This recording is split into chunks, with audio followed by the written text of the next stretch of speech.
Hanya kat apa kat mana? Tengah boosting. Kaki tekan, pedal tekan rapat. Tengah habis. Aircon full blast. Kerap. Kompresor tangkap.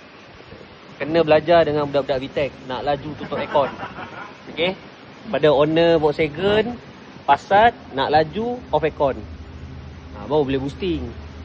Elok tu bateri ni. Elok tu bateri ni. Elok dia pakai Dia pakai setiap hari ni. Kompresor sudah tangkap. Lepas tu you mau buat apa? Tegur besar. Dia dah kahwin, happy lah. Tiba-tiba tahu-tahu cerai. Apa lah. Isi semasa sikit. Orang kata penyakit ni, Alif. Alif? Ain. Penyakit Ain. Aku dah kira mabung. Alif. Ingat Alif yang ni, Alif yang baru cerai tu. Ada Aziz. Dah main sus masa lah. Owner nak ambil baru. Dah sampai dah baru. Kompresor lama dah.